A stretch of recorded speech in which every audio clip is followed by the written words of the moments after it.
to another video. Today, we are not doing any more shuffles, no more cardistry, no more flips. Today, we are just doing, and I repeat, just doing a tutorial, a straight-on, amazing miracle that you can learn within like 2 minutes. So, let's get into it. Check out this cool performance.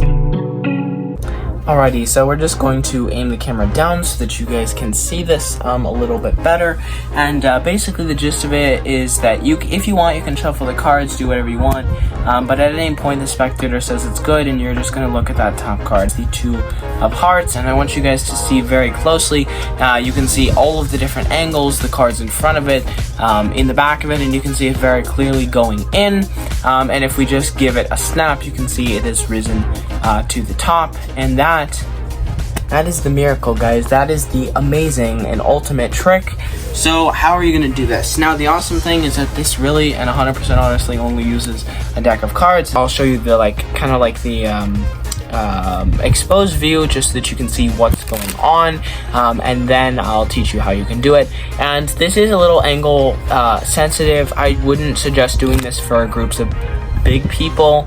Like, honestly, if it's 2 people, that's okay, but anything more than that is definitely going to be hard on you because of the angles. But honestly, it's great for one-on-one as long as the person, you just have to move your body a little bit depending on where they're standing. But here's the gist of it. So you have them choose a card, or I'm sorry, excuse me, you have them shuffle it. You can shuffle it, doesn't matter.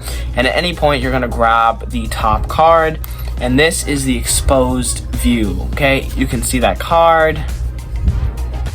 Okay, you can see all the angles, and the cards in front of it, behind it, and then it's on top. So just in case you guys didn't notice that, I'm catching a double. Their card is obviously on the top. I stick it in as 1 card, and basically I'm slipping that card out and holding it right here, where from this angle you can't see it very much unless I angle it too much down, as I spin this card, and then I'm placing it on top. Okay, so their card is going on top.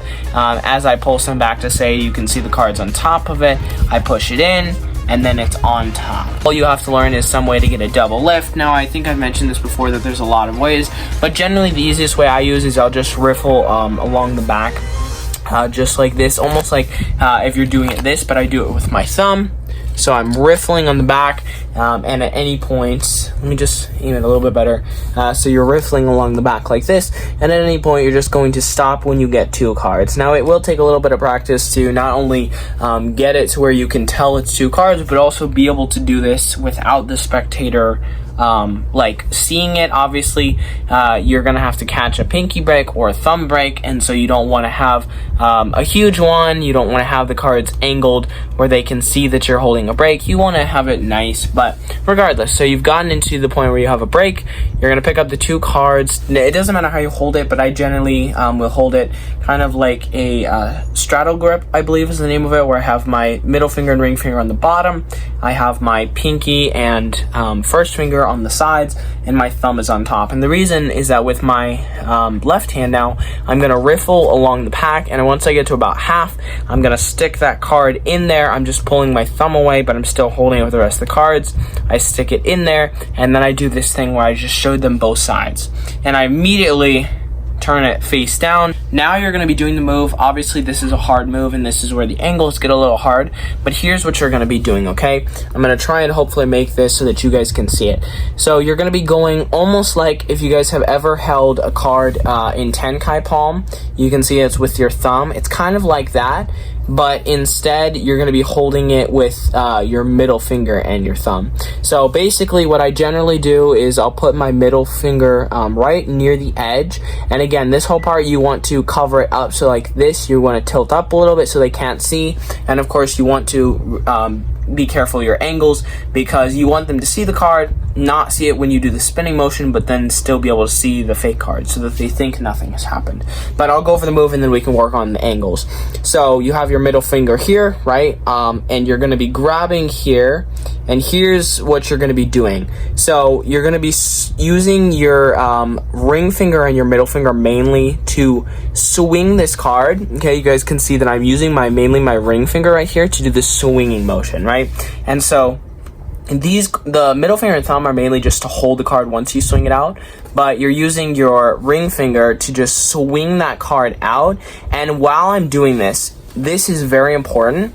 My first finger of my left thumb, that's normally just underneath the deck, not only am I, as soon as I swing it out, I'm using it to hold, I put it on the fake card so that that card doesn't go with it also. But the reason being, as soon as I get it out, I'm gonna immediately take my thumb and first finger of my right hand and go into spinning the card like that. So that's why it's very important that you make sure that your first finger, that you get comfortable having this underneath, because as soon as you go out, you're gonna immediately go into spinning that fake card. Okay, so let me recap one more time. Obviously you have your double, you place it into the deck. Okay, remember, middle finger and thumb go here. You start pulling it out, this pivoting motion. You guys can see this is like from the upper view. You're pivoting out, and as soon as that starts happening, as soon as it's like kind of going off that last corner, that's when I start, I catch it here and I start doing this spinning motion. And if you guys don't know how to do it, it's very simple. You're just putting your middle finger your first finger about the middle of the card, and you're just spinning. And because of that first finger, it'll stay half in the deck and it'll just pivot around that first finger. And so as soon as you do this, now generally you have it like this. Your thumb is holding the corner, your ring finger is underneath. So you're holding this card here. And again, you're gonna then come over the card. Okay, so like they can obviously see the cards here. You're gonna come where they can't see it, and I don't drop it. I kind of make sure I put it down. But as soon as I'm putting it down, I immediately start going back, and you're just gonna be pulling some of these cards back to say you can see the cards on top of it. You push it in, and now you can show that card is on top. The only other thing, if you guys would like, this is just something I do sometimes, is instead of immediately showing it's on top, sometimes I'll say it's traveled to the top, and then I'll do another double to show that card. And then you can do two things. This is just like an added thing if you want it to look cooler. The first thing is that you can say, oh, this isn't your card, and then you can just have turn the double over, hand their card to them face down, have them like press in their hands, and then show it changed into their card. Or this is what I generally will do, is you show them the double, and then I'll do like an Erdnase change, either the sideways one or the other one, to show it's there. And then you could even go into like a full-on routine where you shove it in and it comes back. You guys know what I mean. But that is basically the basics of it. I'll do it real fast for you guys. Okay, so you have, sorry, I grabbed 3 cards. So you have a card chosen, you put it in here, you guys can see that card on all of the sides, you can see the fronts, the backs, you can see it go in, and you guys can see it comes on the top. And that is the trick. Alrighty, you guys, I really appreciate you guys watching. I sincerely do hope that this isn't too hard of a trick, but I do like it. It takes some practice for sure, because you have to get those angles down, but I would always suggest that having the person on the right side of you, they're gonna see it less. And just make sure, this is a big thing, just make sure that they're not like standing over you, like if you're sitting at a table, or if they're really tall, make sure that you are careful of the angles. Like I said, if you either record yourself or you do it in front of a mirror when you're practicing, it's really helpful to learn the techniques. And of course, just doing it for people, you're gonna mess up sometimes. I can't tell you how many times I've messed up the angles on this trick and just gotten it wrong where I had to figure it out. But obviously that's like the fun, and also the that's just learning. When no matter what you're learning, you're gonna make mistakes, guys. But I really hope that you guys enjoyed and that you're enjoying the tutorials. I know that I'm going into this like cardistry phase, but I promise you guys that I do have a lot of cool magic I still want to show you guys, teach you guys. So yeah, so we're gonna hopefully have some more magic pretty soon. But I hope that you guys enjoyed this week's video. Thank you so much for watching, guys. Make sure, of course, to subscribe. We are so close to 200 subscribers. We're about 30 something short. So please, guys, I'm begging you, if you don't mind, it doesn't cost you anything, please like the video to show that you appreciate it, and of course subscribe, because it helps a brother out. So I'd appreciate it, guys, and I hope you all have a wonderful weekend, and I will see you guys in the next video. Peace.